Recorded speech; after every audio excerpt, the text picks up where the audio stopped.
ایک سفر میں حضور علیہ الصلاۃ والسلام اور اصحاب گامزن تھے کہ راستے میں قیام کیا تو ایک قبیلے کی صلح کروانے کے لیے حضور علیہ السلام تشریف لے گئے. وہاں کچھ تاخیر ہو گئی تو صحابہ نے حضرت ابوبکر صدیق کو کہا کہ حضور رک گئے ہیں تو نماز کا وقت جا رہا ہے، آپ نماز پڑھا دیجئے. تو حضرت ابوبکر صدیق رضی اللہ تعالیٰ عنہ مصلی پہ کھڑے ہو گئے.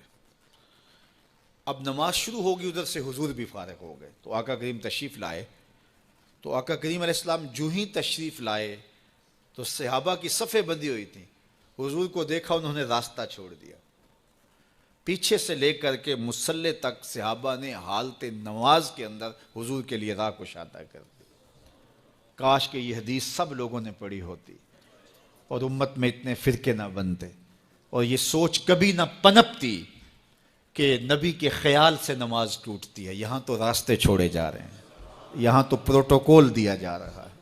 اللہ اکبر. اور یہ حدیث کہیں چھپی نہیں ہے، بخاری کے اندر چھپی ہوئی. اللہ اکبر. آقا کریم علیہ السلام تشریف لائے تو صحابہ نے راستہ چھوڑنا شروع کر دیا.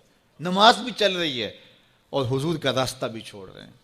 بالکل حضرت ابوبکر صدیق کے پیچھے آ کے حضور کھڑے ہو گئے. وابو بکر لا یلتفت یمینا ولا یسارا. جب آپ نماز پڑھتے تھے تو نہ دائیں دیکھتے نہ بائیں دیکھتے، پوری توجہ انہماک ہوتا. وہ اپنی کیفیات کے جہان میں ڈوبے تھے اور حضور آ کے پیچھے کھڑے ہو گئے. صحابہ نے اپنے ہاتھوں کی پشت پہ ہاتھ مارنے شروع کر دیے.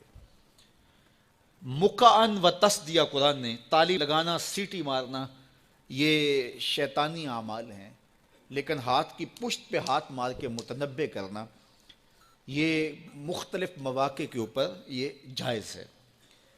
تو اب جب حضور آ کے پیچھے کھڑے ہو گئے اور صحابہ سمجھے کہ حضرت ابوبکر صدیق ایک استغراق کے عالم میں ہیں، ایک کیفیت کے جہاں میں ڈوبے ہیں، تو انہوں نے اپنے ہاتھوں کی پشتوں پہ ہاتھ مارنے شروع کر دیے. تو حضرت صدیق اکبر سمجھ گئے کوئی غیر معمولی واقعہ ہو گیا. دیکھا پیچھے حضور کھڑے تھے. اللہ اکبر. تو حضرت صدیق اکبر مصلی سے سرک کے پیچھے آنے لگے تو آقا کریم نے اشارہ کیا رکو، نماز پڑھاؤ. سیدنا صدیق اکبر اس کے باوجود پیچھے آ گئے. کبھی ہوتا ہے حکم اور کبھی ادب آگے ہوتا ہے. اللہ اکبر. حضرت سیدنا علی المرتضیٰ رضی اللہ تعالی عنہ کو کہا نا حضور نے صلح حدیبیہ کے موقع پہ صلح نامہ لکھوایا جا چکا تو لکھا یہ محمد رسول اللہ اور قریش کی جانب سے ہے. تو عروہ نے کہا اگر محمد رسول اللہ مان لیں ہم تو پھر لڑائی کس چیز کی ہے؟ تو اس لیے محمد رسول اللہ نہیں، محمد بن عبداللہ لکھا جائے.